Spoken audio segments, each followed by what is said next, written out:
Kadang, kita terlalu sering diberi satu pesan yang sama dari berbagai arah. Cintai dirimu sendiri. Dari buku, dari video motivasi, dari teman, dari kutipan di Instagram yang berlatar senja dan lagu-lagu sendu. Kalimat yang sederhana itu terasa seperti pelukan, hangat, menenangkan, dan membuat kita merasa dihargai sebagai manusia. Namun, seperti hampir semua hal dalam hidup, sesuatu yang terlalu banyak, terlalu ekstrim, dan terlalu dipaksakan, seringkali berubah menjadi racun. Dan itulah yang jarang dibicarakan orang, bahwa self-love juga punya sisi gelapnya. Bahwa mencintai diri sendiri kadang justru bisa merusak diri sendiri, tanpa kita sadar. Bahwa self-love yang seharusnya menjadi rumah, bisa berubah menjadi benteng tinggi yang mengurung kita di dalam. Hari ini, izinkan aku menemani kamu, menyusuri sisi yang jarang disentuh dari konsep yang sangat populer ini.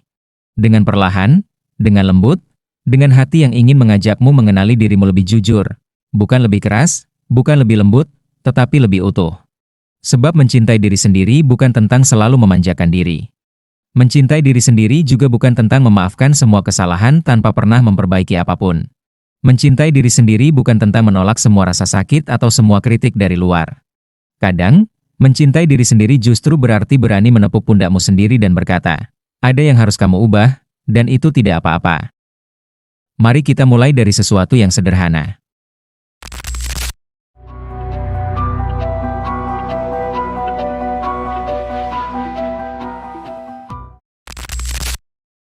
Pernahkah kamu merasakan bahwa kamu mulai menggunakan self-love sebagai alasan untuk berhenti berkembang?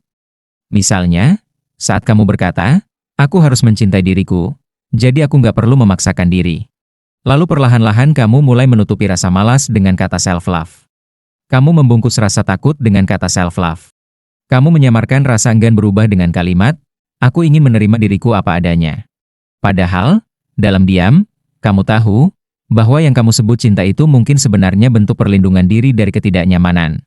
Karena berkembang itu sakit, karena jujur pada diri sendiri itu berat, karena mengakui kekurangan diri itu menyakitkan ego. Dan begitulah, pelan-pelan self-love berubah menjadi senjata yang menusuk balik ke dalam. Seperti racun yang tidak terasa sampai akhirnya tubuhmu melemas. Sisi gelap self-love juga muncul ketika kita mulai merasa bahwa dunia harus selalu memperlakukan kita dengan lembut, hanya karena kita belajar memperlakukan diri dengan lembut. Kita mulai menolak kritik, menolak saran, menolak masukan, karena kita merasa, aku sudah cukup, aku sudah baik-baik saja, dan tidak ada yang salah denganku. Kita lupa bahwa orang lain tidak diwajibkan berada dalam perjalanan spiritual yang sama dengan kita. Bahwa tidak semua kritik itu toksik, bahwa tidak semua saran itu mencoba menjatuhkan kita. Kadang, kritik adalah jendela kecil untuk melihat diri kita dari sudut yang tidak bisa kita lihat sendiri. Kadang, kata yang terasa tajam sebenarnya bentuk perhatian, bukan serangan.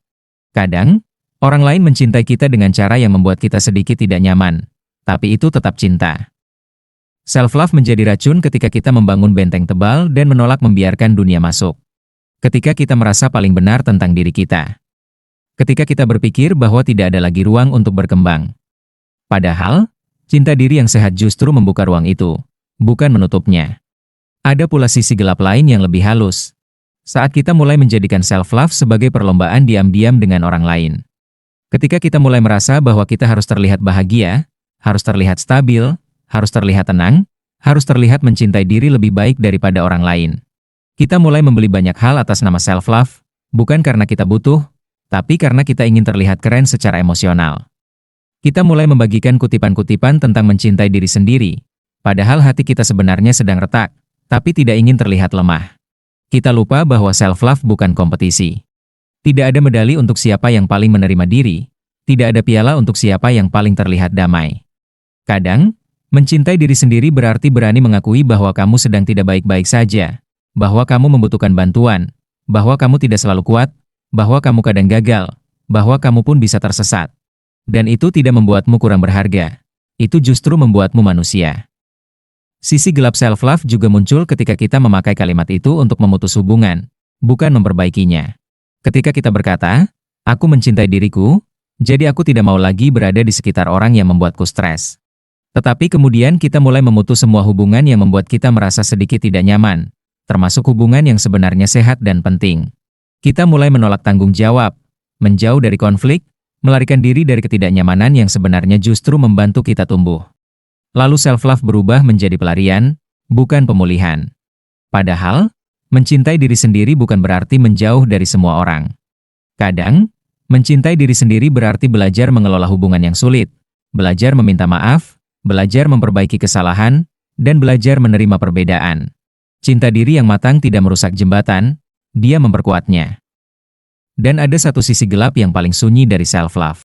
Sisi yang tidak banyak orang sadari karena ia bekerja dengan sangat lembut. Sangat halus, seperti kabut tipis yang perlahan turun dan menutupi pandangan.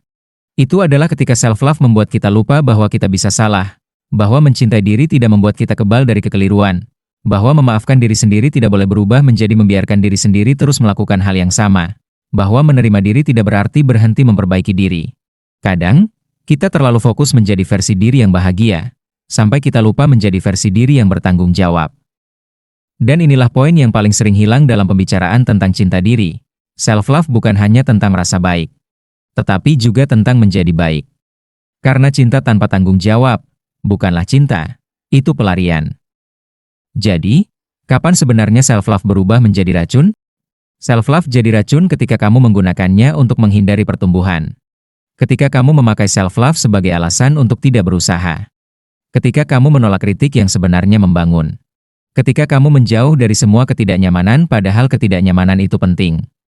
Ketika kamu merasa dunia harus selalu lembut hanya karena kamu sedang belajar lembut pada diri sendiri.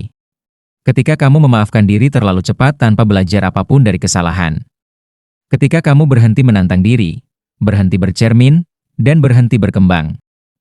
Self-love yang sehat bukan tentang memanjakan, bukan tentang menghindari luka, bukan tentang mencari kenyamanan setiap saat. Self-love yang sehat adalah cinta yang matang. Yang berani jujur, yang tidak hanya memelukmu, tapi juga menegurmu. Yang tidak hanya membuatmu nyaman, tapi juga membuatmu bertumbuh. Yang tidak hanya membuatmu tersenyum, tapi juga membuatmu berani menghadapi luka lama yang kamu hindari. Bayangkan dirimu sedang memegang sebuah cermin. Cermin itu bukan untuk menilai bentuk wajahmu atau kekurangan kecil di kulitmu. Cermin itu untuk melihat ke dalam, untuk melihat apa yang sebenarnya kamu simpan.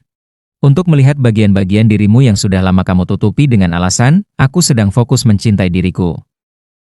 Kalau kamu berani, tanyakan ini pada dirimu. Apakah aku benar-benar mencintai diriku? Atau aku hanya sedang bersembunyi dari diriku sendiri? Pertanyaan itu sederhana, tapi bisa mengguncang. Karena self-love yang sejati selalu membuatmu lebih jujur, bukan lebih terjebak dalam ilusi bahwa kamu baik-baik saja. Ada hal yang kadang tidak disadari banyak orang. Self-love yang matang, tidak selalu lembut. Terkadang, self-love adalah keputusan paling keras yang pernah kamu buat. Bangun lebih pagi, belajar hal yang sulit, menghadapi kenyataan yang tidak ingin kamu dengar, mengakui kesalahan, meninggalkan kebiasaan buruk, mengatakan tidak pada sesuatu yang menyenangkan tapi merusak, berani berubah, dan berani tidak selalu nyaman. Itulah bentuk self-love yang tidak terlihat indah di sosial media, tapi sangat penting dalam hidup nyata. Kamu boleh mencintai dirimu. Kamu harus, bahkan. Tapi jangan lupa bahwa cinta terbaik bukan yang membuatmu berhenti, melainkan yang membawamu bergerak. Bukan yang membuatmu stagnan, melainkan yang membuatmu berkembang. Bukan yang membuatmu menyangkal kekurangan, melainkan yang membuatmu berani memperbaiki diri. Cinta diri yang sehat adalah cinta yang membuatmu pulang pada dirimu. Dan menemukan bahwa rumah itu terus kamu bangun, sedikit demi sedikit, hari demi hari, tanpa henti. Dan, kalau hari ini kamu merasa tersesat dalam upaya mencintai dirimu, tidak apa-apa. Itu berarti kamu masih manusia, itu berarti kamu masih belajar, itu berarti hatimu masih hidup. Kamu tidak harus langsung sempurna, tidak harus langsung menemukan keseimbangan, tidak harus selalu tahu mana batas self-love yang sehat dan mana yang berlebihan. Pelan-pelan saja, nikmati prosesnya. Karena mencintai diri bukan tujuan, itu perjalanan panjang yang mungkin tidak pernah selesai sepenuhnya. Kamu akan jatuh, kamu akan bangun, kamu akan kembali jatuh, dan itu tidak apa-apa. Yang penting, kamu terus melihat dirimu dengan jujur, terus mengizinkan diri bertumbuh, terus memperbaiki bagian-bagian yang perlu diperbaiki. Itulah bentuk self-love yang paling nyata. Terima kasih sudah mendengarkan sampai sejauh ini. Semoga perjalananmu dalam mencintai dirimu sendiri menjadi perjalanan yang penuh kejujuran, kedalaman, dan kedewasaan. Jika kamu merasa video ini menemanimu walau sedikit saja, dengan sangat lembut aku mengajakmu untuk subscribe, like, atau share, bila kamu ingin dan bila kamu merasa itu bermanfaat. Tidak ada paksaan, tidak harus sekarang, cukup lakukan ketika kamu merasa siap. Sampai jumpa di video berikutnya, jaga dirimu, dan cintai dirimu dengan cara yang menumbuhkanmu.